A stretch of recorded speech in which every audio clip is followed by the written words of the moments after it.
Josh Weber here again with Big Red Jelly here at Big Red Jelly HQ. Um,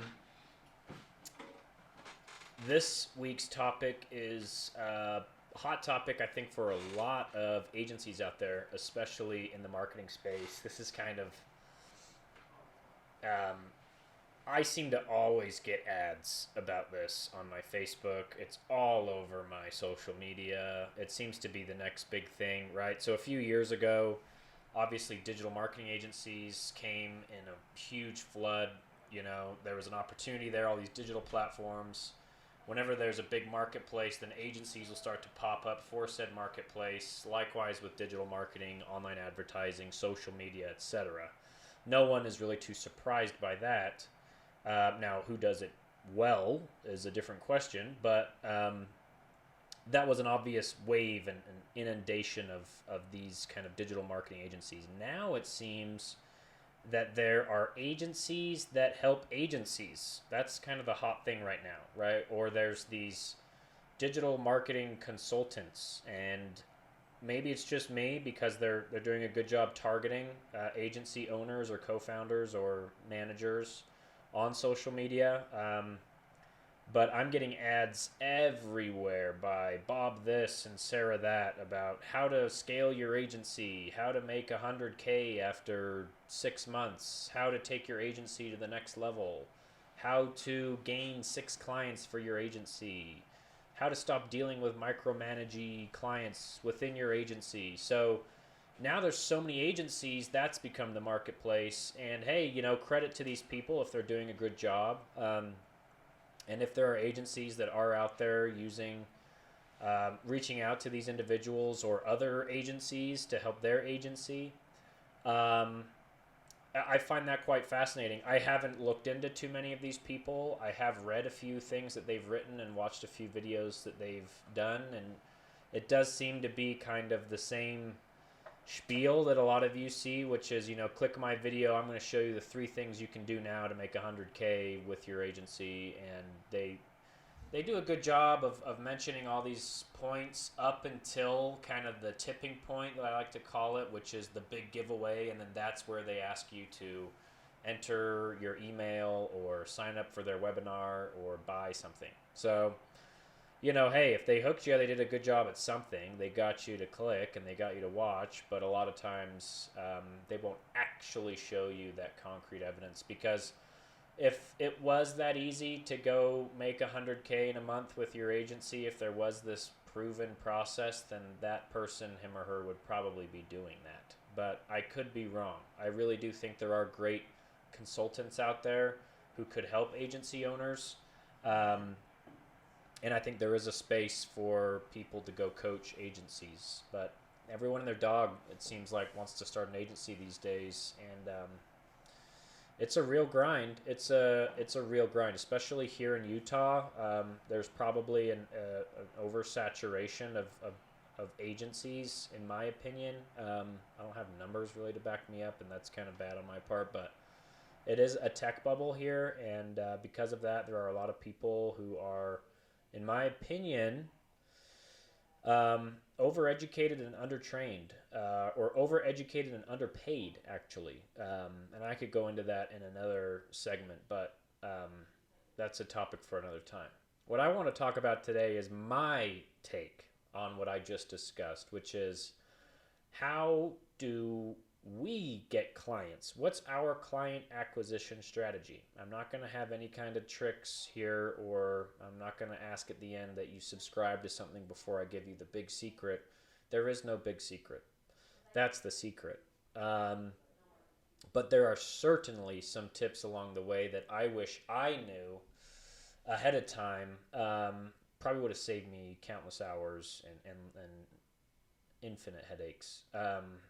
So I want to share some of those today. And maybe you don't own an agency. Who cares? This could be if you're a sales rep or you're starting any type of business. Client or customer acquisition. You have this awesome business. You're super pumped. You're kind of in those early stages, or maybe it's been a few years, and now you want to go out there and you want to gain some clients. So here are my 3 tips for you. Tip number 1. provide value. That is become a cliche, but I still think it's the number one thing that people have forgotten or forget consistently. I use HubSpot as an example here quite frequently. If you haven't heard of HubSpot, go check them out. It's a CRM. A CRM meaning it helps you track your everything: sales, marketing, email. It's a great piece of software that you can implement into your team, though I do think it's better for bigger businesses. See our other video where we talk about CRMs and task management platforms. But here's what HubSpot does an amazing job at. It is very clear that their mantra and their ethos is we're going to provide free value to people, and it's up to you to use those pieces and tools. And if you really enjoy what we're putting out there, then eventually you're going to do business with us. What do I mean by that specifically? They've got free customer avatar templates. They have an awesome email newsletter where they provide really great, up-to-date, cutting-edge resources, expertise, and tips. They provide a free version of their tool, kind of this freemium setup. They have free webinars, free seminars, free workshops, free guides, great PDF guides for social media, email marketing, this, that, and the other. So many things. You could go Google right now, HubSpot template or something, and there's a bunch of free stuff on there.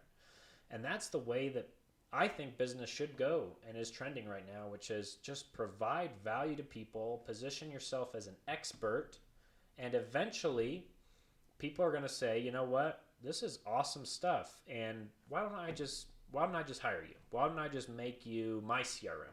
Come on, HubSpot, let's go.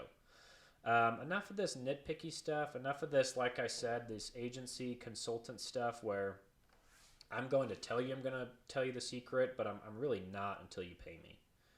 Tell them the secret. Tell them the secret, and then eventually, because if what you're doing is really worth getting paid for, then people are going to pay you for it.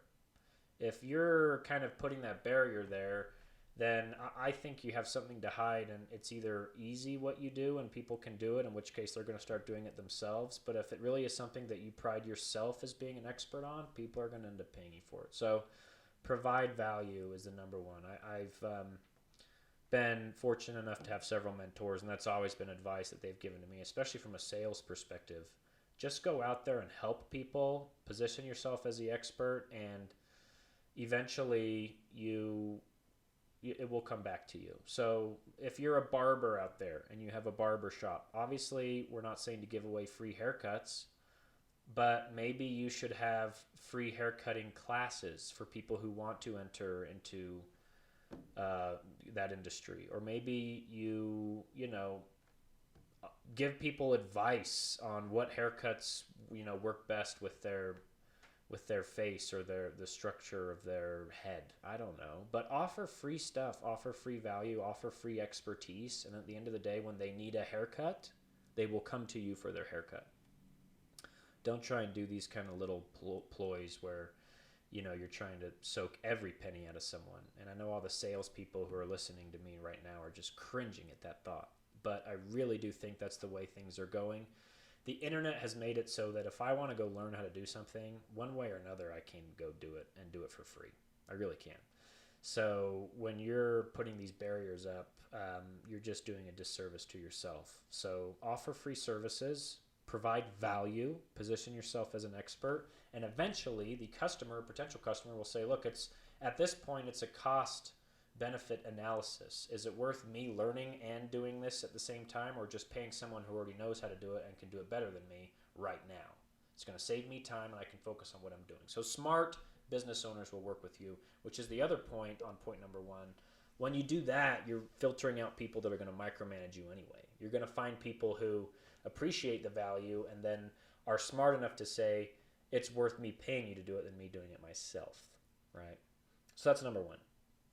And at Big Red Jelly, that's always been a really important point of how we do our work, which is, at the end of the day, let's provide value, and people will eventually see and experience the difference and want to do business with us. So that's a continuous process. We continue to find ways to do that. So number two, client acquisition. How do you get more clients? How do you get more customers. Number two is face to face or traditional networking.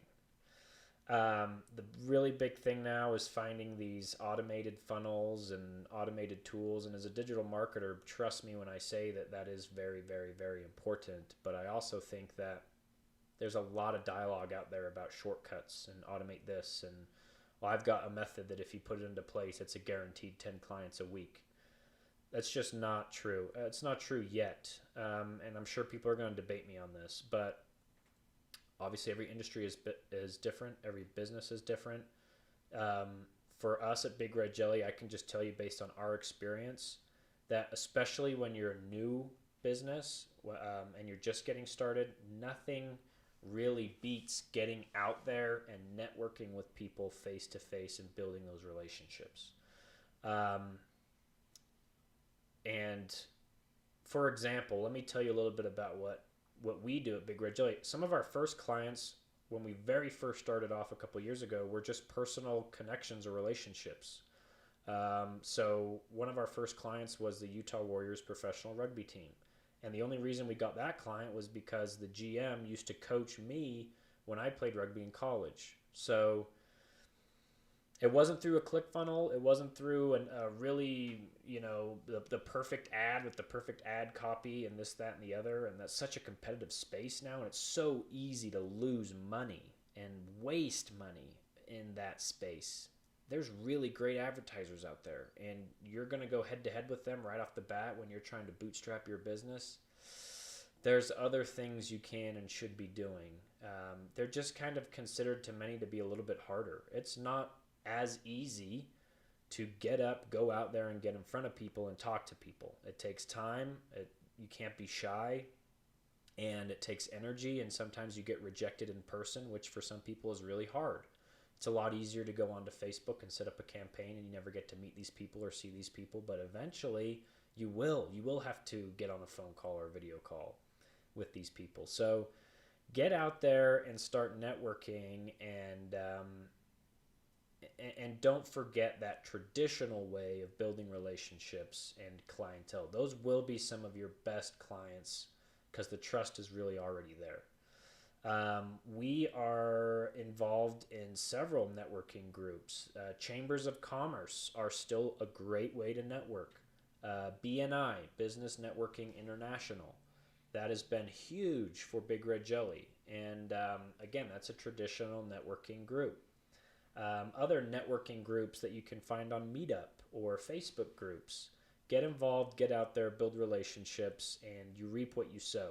But again, point number two relies heavily on point number one. When you go out to these networking groups, your mentality should be, I want to provide value to these people, and the clients that you need and want to come back to you eventually will. So never forget that. You're not out there to just go throw out as many business cards as you can, get as many phone numbers and call as many people and pitch, pitch, pitch, pitch, pitch. Go out there and clearly position yourself as someone who likes to provide value. And people will see that and they'll say, this guy's authentic, or this girl's authentic, and she knows what she's talking about. I like this girl. Even if I don't need her services, she sounds like the girl who knows where to point me in the right direction. Number three is before forgetting too much about or focusing too much on your client acquisition and getting more customers. That was the number one problem that I had when starting Big Red Jelly, was I was always so sales motivated. I love sales. I love bringing on new clients. Nothing gets me more excited than when a new client is on board and all your focus and excitement is kind of on that client, and you kind of start to forget about the clients that have been there all along. So even if you have one client right now, or even if you don't have any clients, build your client satisfaction process right now. Have your product or process in place so that when you do get that client, it is a seamless process. They're going to get everything that they expect at the level that they expect, and that the client happiness is there all along the way. We have a specific person and role within Big Red Jelly. It's called Client Happiness, run by Nicole within our team. And her main responsibility is to make sure that clients are happy. That is it. And that includes a number of things. Obviously, number one, are we doing what we said we were going to do? Number two, are we doing it at the level we said we were going to do it? Number three, do we have consistent and reliable communication throughout our relationship with the client? And then number four, are we going above and beyond by some really nice, extra fun thinking of you perks? For example, when you walk into your hotel room that you booked for $250 or whatever, and there's a chocolate on the pillow, or there's a towel that's folded into an animal, that is such a small gesture, but for many of us, that is one of the most memorable things when we first walk into a room. The chocolate on the pillow, the nicely folded towel, the the maids that come in directly, in between breaks, and you come back in and your bed is made again and it's brand new sheets.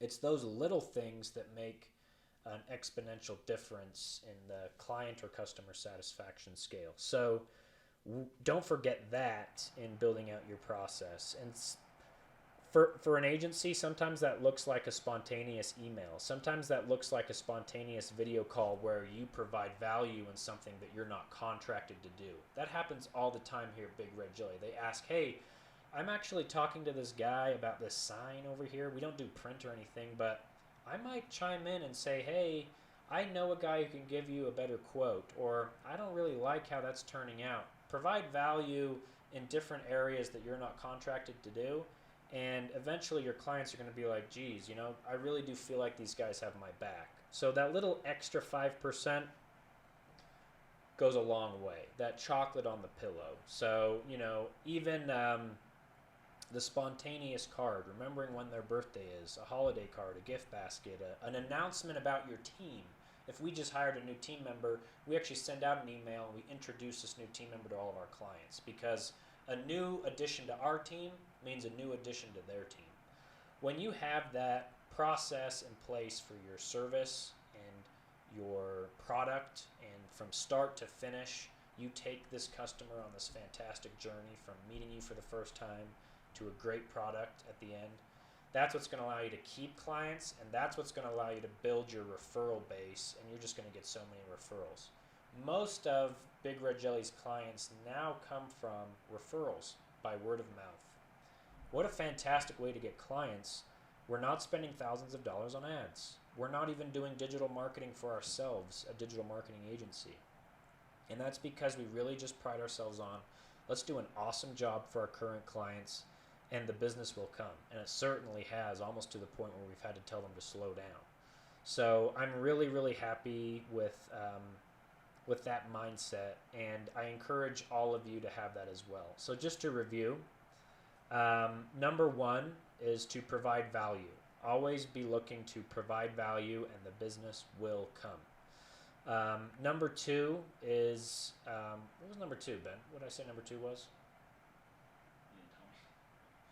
Remind me what number two was. But number three is to provide a process, and a process for your customer or your product or your service that guarantees just great results, right? And go above and beyond. Client acquisition, in my mind, also means client retention. What's the sum at the end? It's great if you're bringing on 20 clients, but if you're losing half of them every month, it really doesn't, you're just making it hard on yourself. So start figuring that out now if you're addressing the question of, well, client acquisition. Now, number two, I do remember what it was, is to always be,